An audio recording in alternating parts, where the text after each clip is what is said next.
nasalanga nakokaka te o mabe nakoboya yango nakosala na bomoi nanga yawe limbisanga limbisa yawe limbisanga nasengi koluna yo na bomoi nanga ayokomaki mingi na lavi kozanga kotosa liloba na yo apambola yo nazana esengo komona yo en bonne santé que soit nyonso eleki bambola banini me yo sali effort mpona kozala na kati na esika oyo mpona kozongisa lokumu epa na nzambe na yo teke nzambe akanisa yo nzambe apambola yo nake kopesa merci na kombo na nzambe ke bao nyonso bamisalisaki na banzoyemba moko na moko mpona koyemba na kati ya chorale nyonso basalaki effort mpona kokomisa nzambe nzambe aza reconnaissant na bino amen amen nzambe alobi arekompensaka motu nyonso oyo asalaka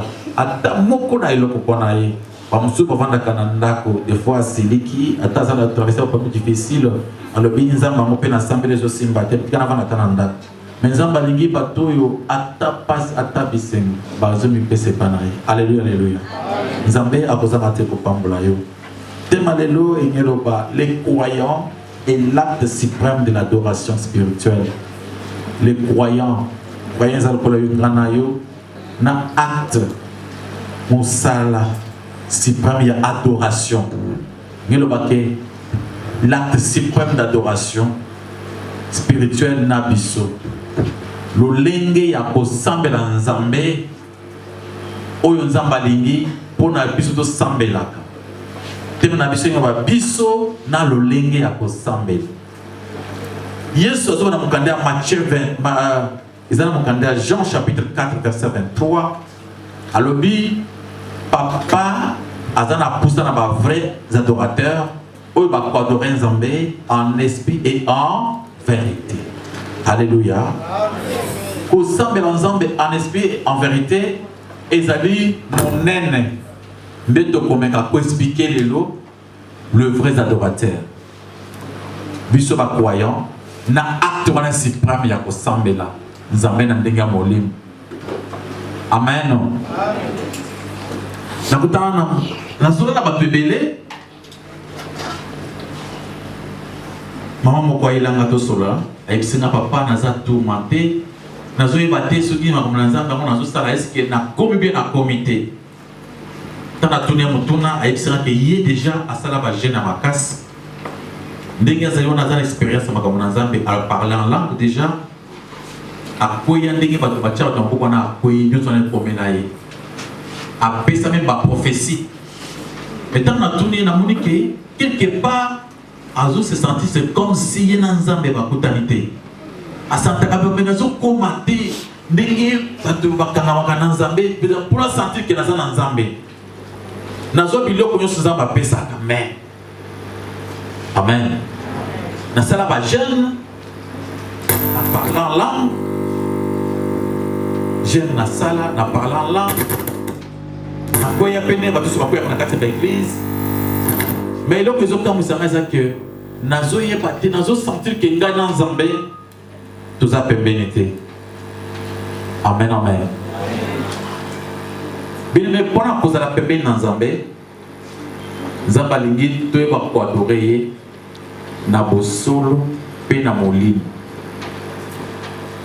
eza na lolenge acte oyo nzambe asenga biso mpo topratike oyo tokotanga lelo na mokanda ya Romains chapitre 12 à partir verset 1 2 eza lolenge ya koadore nzambe na lolenge wana ya koadore nzambe ekopermettre yo ekopesa sécurité au sentir à l'aise au comprendre que yon nzambe vous semble en communion amen amen Romains chapitre 12 verset 1 2 ton thème likolo pour batangela biso mokanda Roma chapitre 12 verset 1 et 2 okomona comment apôtre Paul azali kotalisa biso lolenge ya kobondela adoration ba acte d'adoration.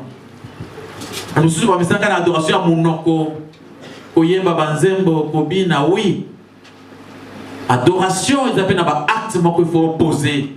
état ce que mon tour a adorer Nzambe et puis cette assurance appartient à Nzambe penayo batangi na kombo na Yesu.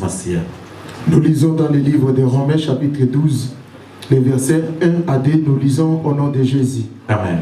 Je vous exhorte donc, frères, par les compassions de Dieu, à offrir vos corps comme un sacrifice vivant, saint, agréable à Dieu, ce qui sera de votre part un culte raisonnable. Verset 2. Ne vous conformez pas au siècle présent, mais soyez transformés par le renouvellement de l'intelligence, afin que vous discerniez quelle est la volonté de Dieu, ce qui est bon, agréable et parfait. Parole du Seigneur. Adorer en esprit, c'est offrir vos corps comme un sacrifice vivant. Adorer en esprit, c'est se donner totalement à Dieu. Au péciso tonayo, le coup la sacrifice. Alors il y a un sacrifice, il y a solo, il y a la véritable adoration. Alléluia. Au lieu où il y a des gens qui se posent toujours des questions. Zamba Salilingate, Zamba Pesingate. Mais pour le cas où Zamba Pesiote, mais le cas où Pesa, le meilleur nayo. Ce que tu es et ce que tu as. Et le kozalina et le koyozanango. Donc, au bipesio au bimbanayo. Au pesizambe le meilleur nayo. Au pesizambe et le koyozanango. Né adoration à malam yangwan. Amen, amen. C'est-à-dire, yo au bipesi, pe au pesna oyozanango. Donc, aux usos tonayo, mobimba. Au pesikola mbeka na sacerdoce à Kala, sacerdoce à Lévi, ils allaient ceux qui mutuake ko akenanda pour Nzambe, banda ko pesa ba sacrifice, ba offrande ya makila, au kata nyama mutu, ba nani ba même chaque fois. Bisope les loups et silité, nous avons continué ko pesa ba sacrifice spirituel, ba offrande. Alors, offrande, c'est une option de l'égalité pour que les gars soient même été. Nous avons besoin de yo. Nous avons besoin à offrir moi. Nous avons besoin de pesi pour nabiso. Amen, amen. Nous avons besoin de biso. Il y a beaucoup qui taki à mi pesi pour l'ambeka. Et tant à mi pesi, il faut biso beto mi pesa et pas naïe. Amen, amen. Ye aye mobimba ami pesi mobimbe pana biso. Bitango zambali ki moki. Atina imwana ye aya na mokili pour faire la biso. Lokola mbeka. Lokola mwana nzambe ami pesa ki mbeka pona ngana yo. Ce que lui offrir nzambe et loko mutu ya makasi zali yo obi pesa mbeka pana ne ya. Amen. Okuma lokola sacrifice, adoration ya solo. Les vrais adorateurs, baza pour s'offrir, comme ils paient ça et pendant Nzambe. Alléluia. Et ceux qui montent à Zomi paient ça et pendant Nzambe, a commis vrai adorateur. Ne te pose pas de questions. Et le connaît Nzamba ça la ponanga, mais linga oyeba.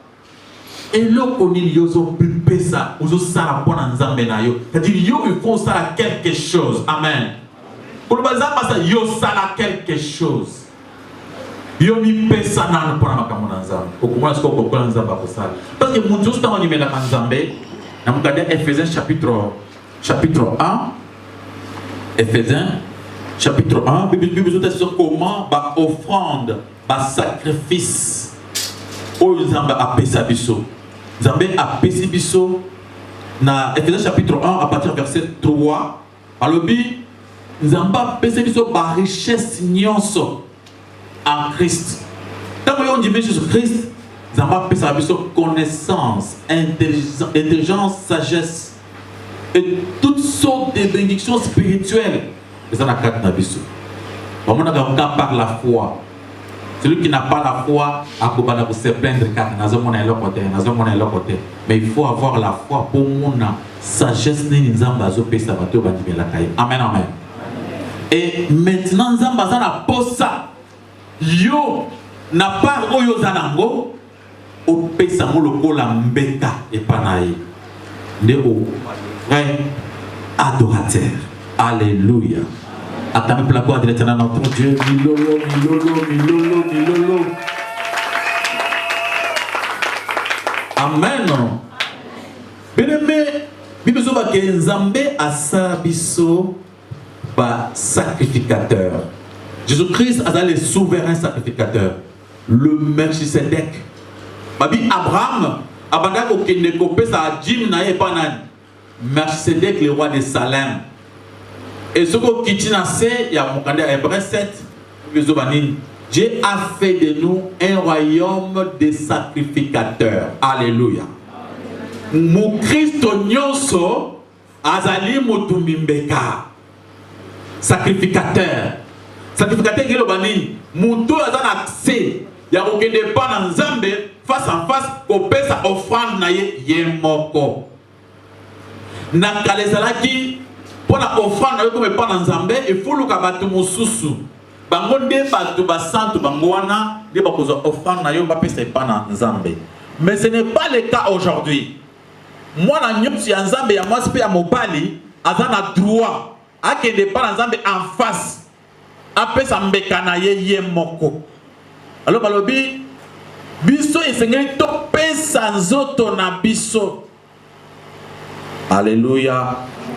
Maboko pon le comment on colle ce masia. Batangeli biso Hébreu chapitre 13 verset 15-16. Est-ce que to pesa nzoto na biso lokola mbeka ya moto ya makasi. Sacrifice. Ezala nzoto na yo. Et so ngo pesa mbeloko pesa ye nzoto na yo. Pesa mo bimba na yo. Ya monde vous avez un vrai adorateur. Attendez l'histoire. Hébreu chapitre 13, verset 15-16. Nous lisons dans les livres d'Hébreu, chapitre 13, les versets 15 à 16, nous lisons au nom de Jésus. Amen. Par lui, offrons sans cesse à Dieu un sacrifice de louange, c'est-à-dire les fruits des lèvres qui confessent son nom. Verset 16. Et n'oubliez pas la bienfaisance et la libéralité, car c'est à cela, de tels sacrifices que Dieu prend plaisir. Parole du Seigneur. Un sacrifice de louange, c'est-à-dire le fruit des lèvres qui confesse son nom.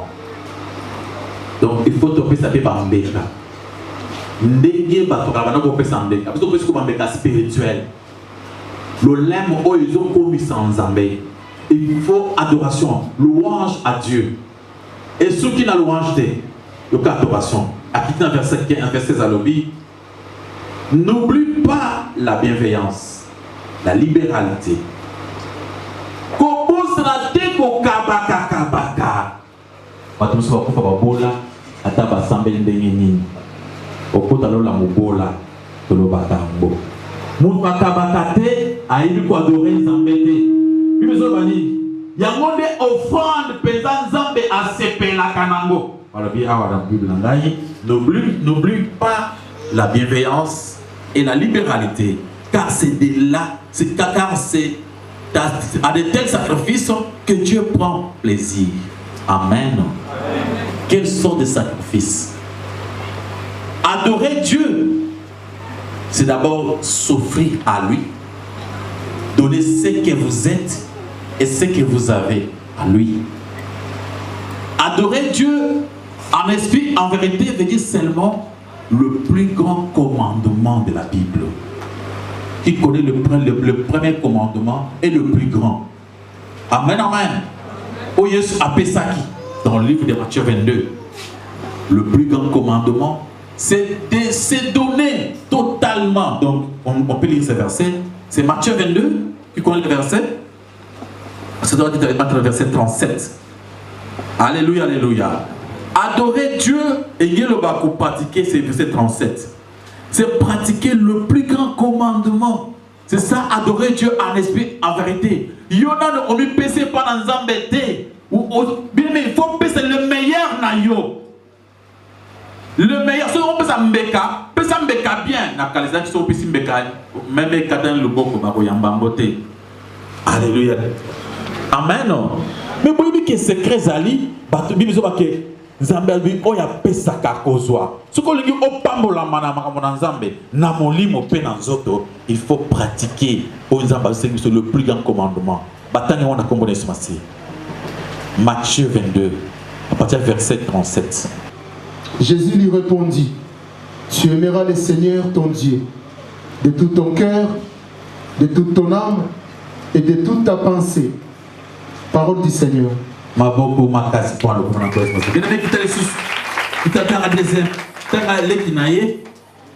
Nous lisons le verset 38. C'est le premier et le plus grand commandement. Verset 39. Et voici le second qui lui est semblable. Tu aimeras ton prochain comme toi-même. Adorer Dieu en esprit et en vérité veut dire seulement pratiquer le premier commandement. C'est ce qu'apporte Paul au Romains chapitre 12. Le col à sacrifice. Jusqu'à ce que Awa, au niveau de la bisso, dans 37 Jésus lui répondit: tu aimeras le Seigneur ton Dieu de toute ton âme, d'abord de tout ton cœur, de toute ton âme et de toute ta pensée. De toute ton âme, de tout ton cœur et de toute ta pensée. Alléluia, alléluia. On demande, il y a 4 choses à offrir à Dieu. Pour adorer maintenant, il faut mobimba naï. On peut s'amonzambe, on commande le bon qu'on aille. Yo so bitu nzamba zo pesa kate yonde na no banda nzamba sa pesa ki ope maka zoto kolongono izali ja iloko mwino zana. Amen, amen. Tu peux ça la parole de Dieu. Bien les maisons le meilleur na yo pesa nzambe ndio komona comment nzamba ko ça. Alléluia, alléluia.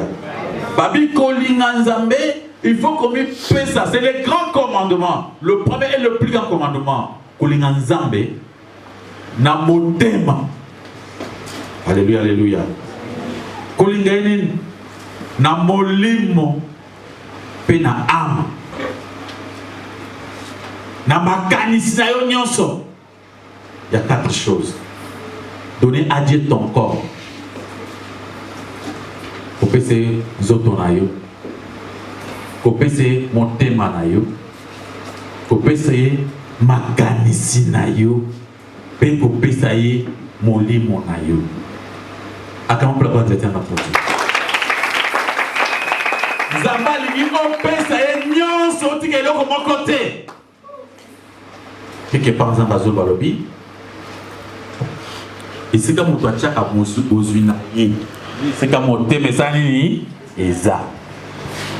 Ce que vous tambo na ndako quelque part, au tchambongo quelque part na sac mbongo ebele. Le beaucoup à chaque instant ce qu'on canisse c'est zongi mbango pour n'avoir pas ce bon bien zaté. Surtout au tambo bovita masolo, maïle sur un maman pour n'avoir la bongo zawapi. Motema nanzoto ezo bouger pour n'avoir vérifié ce bongo zali. Yangoyi salobi ici ka au tchembo zwinayo ndesika motema na usani ni ekoza. Ce qui pose zwinayo c'est comme maman mokil oyo. Motema mobimba eko tourner vers makamba mokil. Mais ce qui pose une autre Nzambe, il y a que vous avez la première place. Le reste des choses, vous avez inutile. Alléluia, alléluia. Moutou oyo alingi a ensemble la adoration malam. Azali moutou ozi makanis na ye nyonso. Ba raisonnement na ye nyonso base nango makambo na Nzambe. Ba raisonnement na nyonso zo raisonner et zo na base makambo na Nzambe. Pour l'amour de Dieu, pour sa gloire.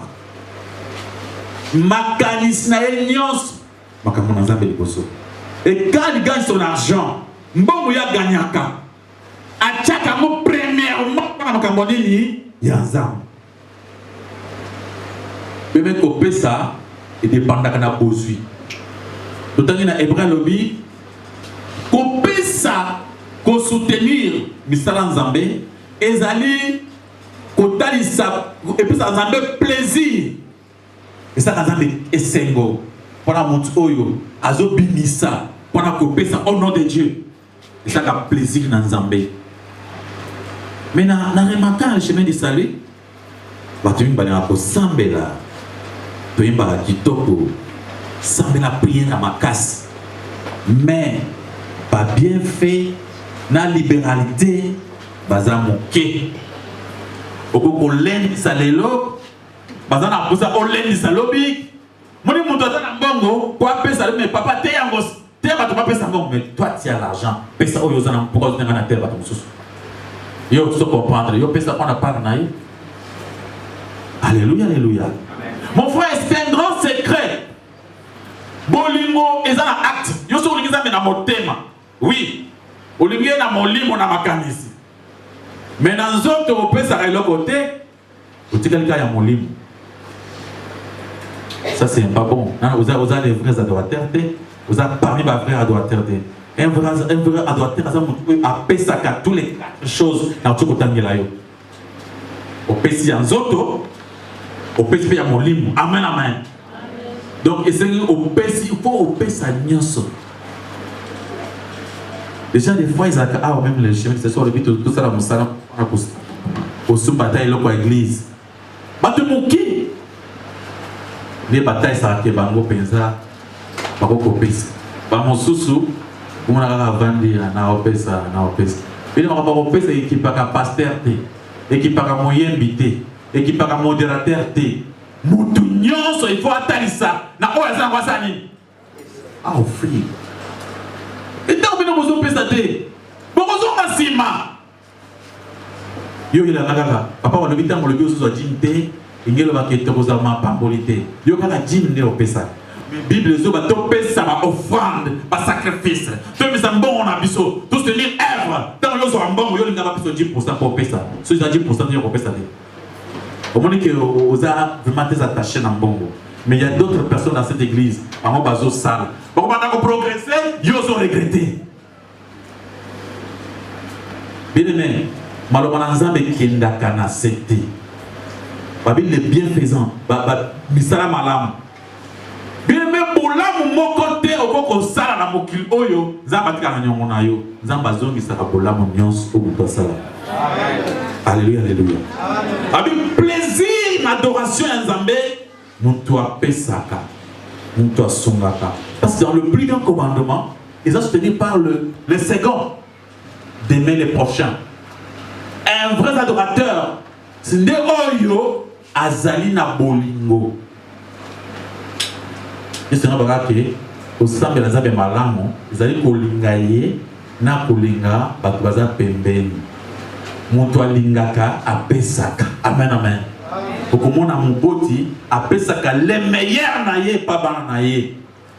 Biloko nyonso asalaka azana esprit moko soki naza te bana nga bakozwa. Oui ou non? Amen amen. Okomona muboti ntango apesaka para kitoko na bana naye. Alors si soki olingi Nzambe okozwa le meilleur na yo. Vrai part au soutenir Nzambe. Oyembi ou d'accord. Au Sambela qui est d'accord, mais pesa, soutenir œuvre. Ce que vous pesez, ce n'est pas bon.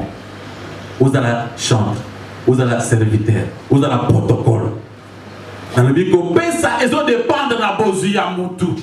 Moukolombo, il soit télé dans 4 églises. À Mouni Batomazo pesa. Mais il y a une dame, maman Moko a télé dans bon à Mouké. Alléluia. Et tant que vous êtes conversé, yes, moi, si on a pensé qu'on les kabamoussous, pourquoi? Parce que selon Bozunaye, par y a pensé qui par mon aîné. Alléluia, alléluia. Mon toit a un salaire à $50. Si on a pensé 5 000 francs l'église, et que c'est là mon toit a fait à $100, a pensé 7 000 francs. On veut qu'il en a pensé belé, mon toit a $50 a pensé 5 000. Je sais pas dans $100, mais après ça, 10 000. Alléluia. Mais oyo azwaka 100 $, après 7 000. Si vous avez calculé, vous avez 50 $, après 5 plus. Salaire n'a 20 $. À chaque 1000 francs l'église. À 15 000, na monto azwaka 10 000 $ dans la fin du mois. À chaque 100 $. Alléluia, alléluia. Donc nous avons la selon Bozu, selon ma coquille mon toisin nango. C'est pourquoi tant on peut se battre que naza nango de té. Pesa selon nous zwaka. Ou bien on a la monté mawana té. Au pesa corps. Les corps, c'est les corps qui travaillent. On s'en probaquer. Mon soko si bon mon aïe a pesio. Il y a pas que a pesio tanaï. A pesio ngonganaï. Parce que mbongo eza mutoki balo kutamona c'était amen amen donc la paix c'est-à-dire ngonga wana ya bana ko travail pour un mbongo wana aziamo akabelu yango amen amen c'est-à-dire c'est son corps babi eloko ko ko pesa batamokile eza ngonga le temps c'est l'argent amen amen maboko makasi pour le na police master mon frère ma soeur et Seigneur on se pose une question. Est-ce que vous allez Moussambela solo Moussambela acte à Moussambela et il il faut appeler ça Bambeka. Bambeka wana tu connais ça yo Meka liboso zali zoto na yo. Ya mi bali zali makanisi na yo. Ya mi zali am na yo. Après ya mi les années ni molimo na yo. Tout qu'on soit temps. Il y a aucun négocié, mais moko. Alléluia, alléluia. En commençant par l'âme, l'esprit, le corps et la pensée. Parce qu'ils ont maligné, ils sont le but de toute ta pensée, de toute ton âme, de tout ton cœur. Il faut offrir ça à qui? À Dieu. L'égui à ma caresse. Bola monayo et c'est monayo et résider na makambo na Nzambe beta tolo ke opesa na kombo na Nzambe yango apôtre lobi o elingami kumisa ami kumisa parce que azo sa ya makambo ya Nzambe amen amen o bi kumisa ki vraiment na pesa makambo na Nzambe na soutenir makambo na Nzambe alléluia alléluia na 4 biloko wana pesa nyonso ekangama opesi moko tiki na mosusu esimbite eyokana te zakola mutu keza na pine mboni 4 lumula pine moko bisa te okende ba okende te il faut bakisa moko il faut bazaka 4 pour batambola donc soko lumula pine moko mutu ke vendre place wana donc soko tient sur 4 oui maintenant il faut marcher. Dimanche passé dans le Baki, que Zamba pour tourner sur la Lola. Azo posé une question. Nazaki Nanzala au Pesingate. Nazaki Mobaya au Yambingate. Nazaki Mungo Kabelingate. Nazaki Vilamba au Pesingate. Toko tourner mon colonie. Il y a des gens qui conditions à mon nez pour monter à mon Lola. Amen, amen. Ce que Zongi Nango, c'est l'amour. C'est l'amour. Bolingo Kolinga Baninga. Kosala Bolam. Quand tu es dans l'église, tu vas passer la colomacamunion, tu peux dire toutes ces choses-là. Mais si toi tu n'aimes pas, tu n'es pas un vrai adorateur, tu ne sais pas adorer ton Dieu, lequel n'est pas maligné, vous en avez mis ça tout. Vous devez marcher avec 3 pinets. Pour vous marcher, il faut même que vous avez 4 pinets. Amen, amen. Il faut à tous les 4 pinets et marcher et rouler. Alléluia, alléluia. Vous allez quoi avancer pour que ce soit dans Zambé? Vous avez le vrai adorateur. Adorateur au Zambé, à Lingui. Dans le Colossiens, chapitre 2, verset 3, verset 10. Tout le monde a biloko Zambé a pessibiso. Babi Zambé a pessibiso sagesse. A pessibiso. Donc, tant que vous avez Christ, on parle la foi. Quelque part, Jacques Alobi, Babi Seigneur par la foi. Et il y a mon Christ, un homme intelligent, sage. mon Christ. C'est quoi tout ça na psalobi? Biloko yo bonya Nzambe asape sa biso yango. Il faut utiliser bonya na yo pona musala na Nzambe. Alléluia. Vous avez utilisé ma capacité na yo, ma coquille na yo pour que ma comme Nzambe kinde le bosso. Alors ceux qui vraiment yo ozo sambe. Ma comme Nzambe ozo me pesa bandam na no comité mon sambeli ya molimo. Alléluia, alléluia. Mon Christ, na acte suprême et adoration spirituelle, c'est-à-dire, c'est d'offrir son corps. Le collat apôtre à l'obéi. Paix sans autre naïo. Je vous exhorte, frères, par la compassion de Dieu, à offrir vos corps comme un sacrifice vivant, saint, agréable à Dieu. Sacrifice dans bazo que panayo, mobimanayo. C'est-à-dire, si vous donnez seulement l'argent, et yo, au BPC par Nzambe, Nzamba banyan na yo, motema na yo, makanisi na yo, nzoto na yo, Nzamba zana poussa na ngonyos, et comme à part na ye. Ata o yembi nzembo te, ata o sambela kite, Nzamba comment il dit yo lingiye, mbongo na yo, votre argent. Quand on parle de l'argent, ça dit bozui. Bah bien nayo, il faut servir Nzambe. Ne soyez pas mutumoko compliqué comme histoire où il soit il y a l'homme riche. Où il y a mon qui est beau, biloko na ye marchait bien. Mais on est qui liboso lobi ah wasko fona vanda nalia. Ah bon ça ni pari Nzambe. Abisiko na ko vanda na kozala l'aise. Na kolia malamu parce que bilanga nanga efuti mingi na muli na ostation musalate motema nanga vanda kimia koloba bongo te parce que za biloko na yote. Alléluia.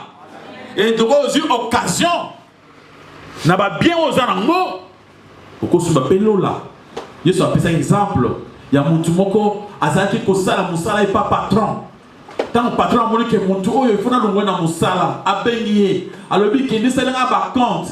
Il faut na longolo na musala. Mutu na se poser question. Ce qui patron longa na musala, ngai bilanga ko karate. Ngai na misanga musala bio, ce qu'on a posala ni. Alors bité. Il faut na coopérer na ba client à patron pour que tant patron kotika ngai na sika na bango malam, ba ko sunganga. Avec patron azaki na ba ami ya likolo ya bambongo. Comme ce qui ami ya patron aye, avec yo faut ta patron na combien? Au 100 000. Comment 50. Ngai tout tika la bami. Ouais, faut le foutre à combien? Autant. Yes alobi. Bato mokili baleki ba na ngana mayele. Amen amen. Bato mokili bazana mayele makasi. Ali ko préparer à venir ya lobby. Alléluia. Mais au moins moi na Nzambe, tant ozala quelque chose, obi ke kusala kalika moko na mutu moko na mokili sunga kika moko makamo na Nzambe, eve moko yo salaki. Nzambe ko banda kozala reconnaissant na œuvre wana. Alléluia alléluia. Pona vie na mobimba. Oyoka mutu moko azo bondela quelque part ou agir. Amen amen. Ngabo ko ngona sala na vendre quelque part. Ils ont un cadre d'enseignement. Ils ont un cadre pour se lever. Na lali na oki mutu moko mama moko azo bondela. Zaki côté ba frontière. So le sambo na ye. Alors Nzambe so na zoka 10 000 na zongi na ngambuki sasa ne fils aleli vraiment Nzambe dokila ngata muke Nzambe ata plus 5 000 na kozonga na tiki bana awa na bana na vendre frontière rien ne marche maman na zoila mais ngape na la mukaki na butu na oki lo sambo wana. Je me suis posé une question, pourquoi Dieu a permis que nga na yoka prière wana? Parce que moi j'étais na tango wana nga zaki na mbongo na ndako. Et ce que moi j'avais, c'était plus que Oyazoluka. Je me suis dit, mais pourquoi tu as permis que Ngana yoka prière Oyo? Et ça pas mbaté, c'est-à-dire, à partir de moi, il faut maman wana na towa sanini, à pambola. Et na tombo na benga maman wana. Na yebiete, etant na benga ito sololi, à kama Oyo salama aktuana.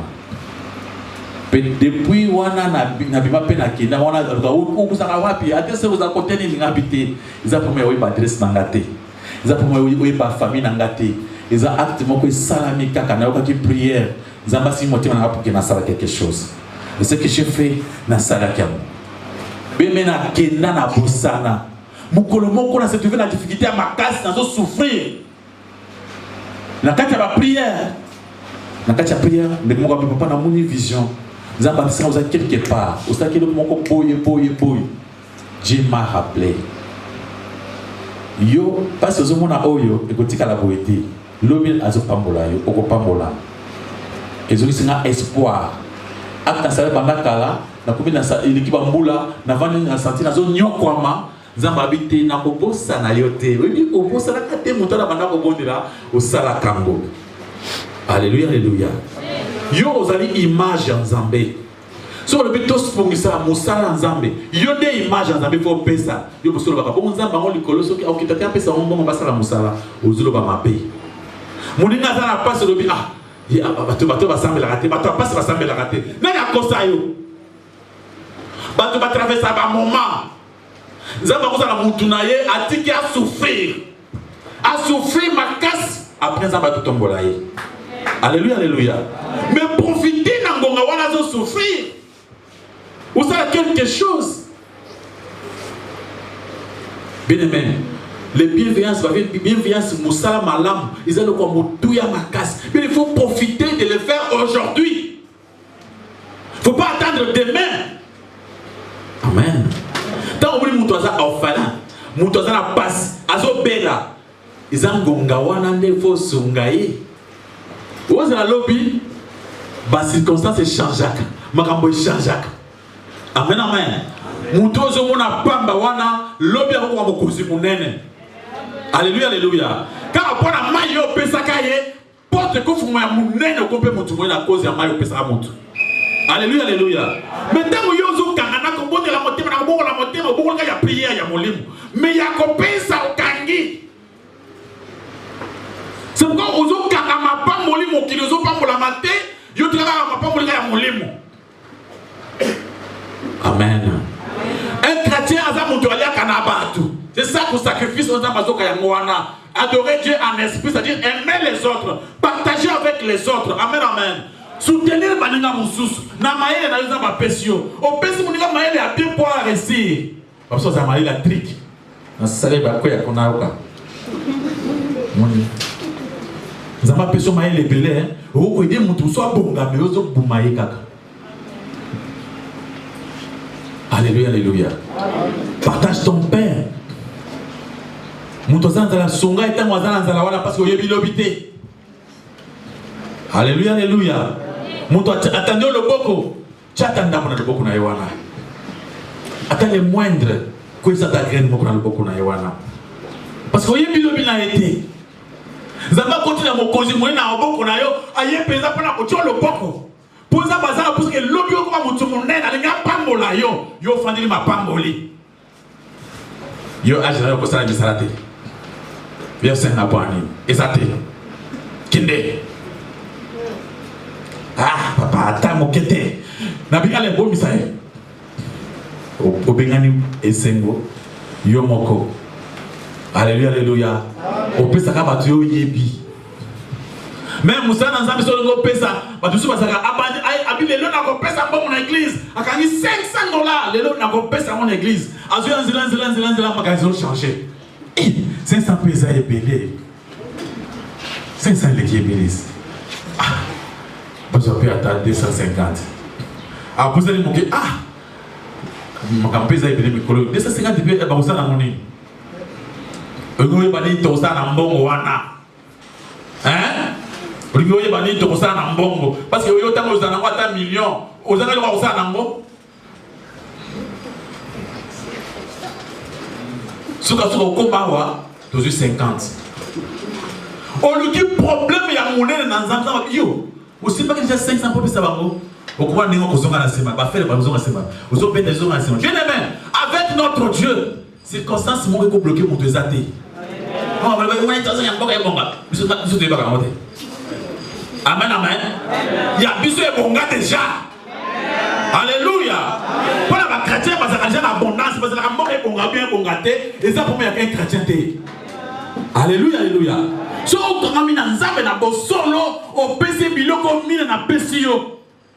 Zamba kochabo, qui me au moins mouine kopela. Et nous avons dit que vous avez na pasté. Au coup que na passe, mais ils allaient pas na koleka. Na lupite au tika na passe, au coup koleka.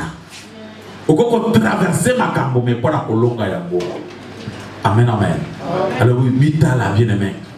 Na niveau de ce monde azali. A quoi que construire un monde quelque part dans le niveau naïe. Au lieu qu'on arrive que vous avez 3000 francs, position sur un abou et voilà, au quelque part, au bout du monde, mon azali transport. Alors vraiment, à 500. Je te dis, ah, ça a 3000 francs pour la piste avant d'aller à Nanda. Pour mes athées, n'ayez pas de kibiso, n'a aucune opportunité ôtée. J'ai 500 euros. Il faut un transport. Ah, ça va pas pour la yo. Bato a million ba PCT yo mutu ya 3000 osani au PCA mutu na soki na binzambe pambola mutu oyo auto ko pesa 500 francs nzambe pedir la chèque ka piège pour comme na ndako o comme au tu vas na 50 000 $ comme la yo mais azela ka mona ko mayo ka bala 500 francs o kangi motema makasi o mi kangeli motema o mi chekal. Alléluia, alléluia. Yes, alobi, le boko épais, ça les a nini. Bon sang, celui qui ne donne pas ne sera pas béni. Na bomba, oh, il n'a lobby. Ah, le coup de la même moquée. Mon père est moté. Ah, il est au résultat. Tu repères ce qu'on te donne le lobby. Yo, il y a le lobby, ça, yo. Amen. So, il y a un coup fallait l'eau pour y aller à lobby. C'est le problème. Aujourd'hui, si mon tobi, ah, à la bombe pour la lobby, si on a payé, c'est bon, on a le lobby. Au contraire, tant que moi, il y a qui n'est pas moi, moi, dans Zamba. Oui, l'histoire, wana. À côté qu'il y a un mouquet. Aïe, c'est un mouquet, mouquet dans Zamba. Autre, la race, tu donnes l'eau, mais à ça, et c'est habité, yo, pesa, analia, wana. Pour la biona, bana, tokota, la sima.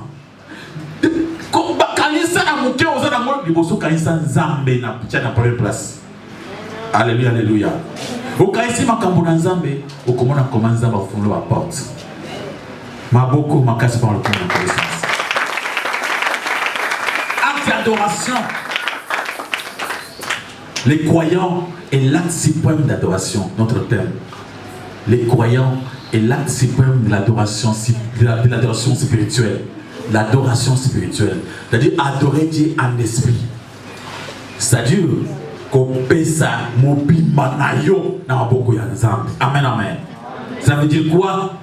Donner son cœur et sa pensée, son esprit, son corps. Alléluia, alléluia. D'accord, tout le monde est bozui. Bozui, moussa, na yo sa, au toki. Il faut que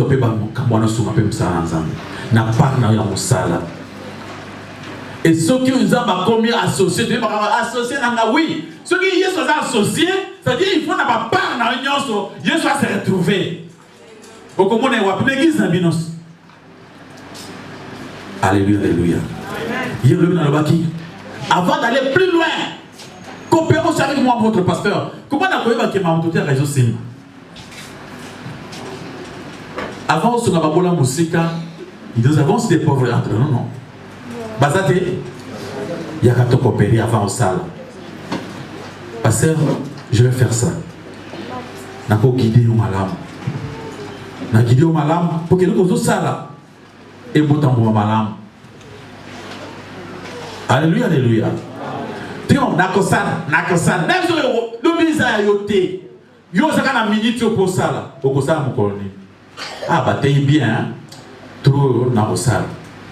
Mais ça, on a où ils en ont beaucoup. Au salle, on a où ils posent le lobby. Peut-être comme on a aussi quelqu'un qui a une minute où les caméras banakoya, zambabité. Donc, l'acte où tu poses ça là, les caméras où ils ont été. Zambako se repentir. Na danger de comme la montre. À partir acte vraiment où tu poses ça. Amen, amen. Acte yo sali, au dîner qui monte na bonne de la pointe à yo. Zamba qui prière à mon toit et bioté. Et tout le monde qu'on a. Omi pesaki mbeka. Ozaki offrande pour na moninga. Amen amen.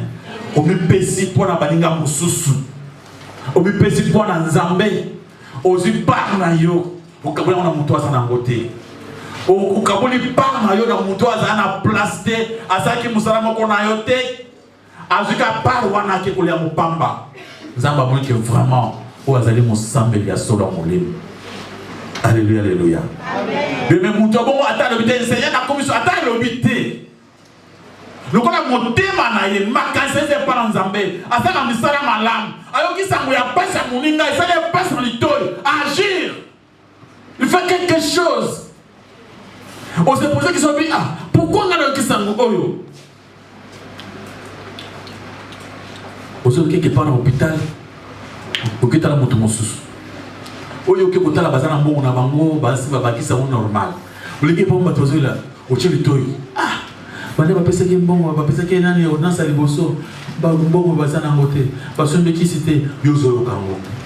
Donc les docteurs avec à ce que qui se trouve tout le monde a okufa et simba sauté parce que mbongo pe kasi et puis la musala pe ba kenda ki patron bengana ki yalabi a pesa mbongo wana te. Vous dites, maman, combien bon bah c'est au cas de 20 $ pour passer qui se va pas. Dans la poche $100. Il y a 20. Amen, amen. Vous avez 20 bon côté, on tire la place. Vous gagnez mon thème. Ma camona bango, ma va y ressembler la tête. Soit ils sont pas semblés, on ressemble. Faut ressembler la carte. Faut ressembler là. Ok, c'est pas ça. On est bien embêté. Tiens le beau qu'on a poche. Vous avez 20 bon là. Pour on a un gambo, vous avez battu un gambo. Parce que vous avez oyoki et ce qui mouton a koufi vous avez parmi les assassins. Alléluia, alléluia. Vous avez parmi les assassins. Vous qui voisin à zone là, et si maté, oyoki, le oyoki, le oyoki comme problème. Faites quelque chose. Faites donner ta part. Le ah na part nanga. Ata au nas oya le bosso, bazoran bachara pesa kis. Tout le monde dans zanga za le bosso. Nzambe ata au monde bango bazo kate ata au monde na moto na pona bango mais quand même acte yo sali ba monde que ozana bolingo amen amen ba komona jamais bolingo na miso mais surtout biso ba sali na nzambe ba tusaze ba bingi ba koma maboko makasi moko ya ndenge mosusu ata moto azo ela te ngai cheka le boko ici mais so on va dire boye asumi voiture ya $1 million ouais tambola kaka na poto tambola kisa ça mais yo ata ozo kufa etangi ata ezangi nini italiete. Pourtant que les données c'est pour Bissonionso. Vous avez un sacrificateur, c'est-à-dire Moutounionso ou un sacrificateur. Il faut aller à couper sa mbeka. Boudoupe moi. Mbeka wana ne sait que tout ça la purifier. Amen amen. Bah activement composé, vous avez plaisir dans votre main ensemble. Ma beaucoup ma casse pas le coup na connaissance. Minolo.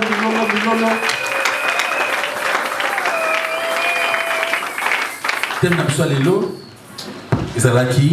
Les croyants est l'acte suprême de l'adoration spirituelle. Tozana basé dans Romains chapitre 12, verset 1 à 2. Et tu sais que comment Jésus-Christ a lobby, les vrais adorateurs, adorer papa, na molimo, pe na tout seul. Tout à ce qui m'a ramené l'ingelo bani, apporte le lobby ko pesa nzoto, l'ingelo ba ko pesa mobimba na yo, bilo combine pour passer à conclure. Donnez à Dieu, offrez à Dieu votre âme, votre corps, votre esprit et votre volonté. La volonté. Amen, amen. Le corps, l'âme, l'esprit et la volonté. La volonté, c'est le fait pour la ça la l'âme. Alléluia, alléluia. Pour ça, il y a pour soutenir. Volonté, il y a pour soutenir par œuvre en Zambé. Le Zambé a poussé dans le bloc au 4 au PC Yango. Nabito ko numéro moko comment ko pesa Nzambe âme na yo, comment ko pesa Nzambe corps na yo, comment ko pesa Nzambe esprit na yo, pe comment offrir à Dieu sa volonté. Et to ko numéro avec le temps moke pour que ban Nzambe ba ko comme ba véritables adorateurs. Alléluia, alléluia. Maboko makasi pour le coup na kole somasia.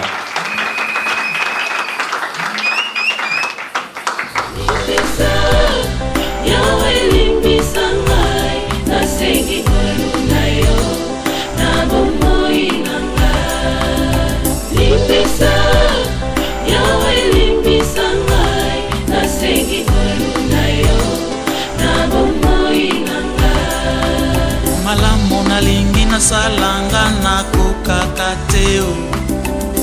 mabe nakoboya yango nakosala na bomoi nanga yawe limbisanga limbisa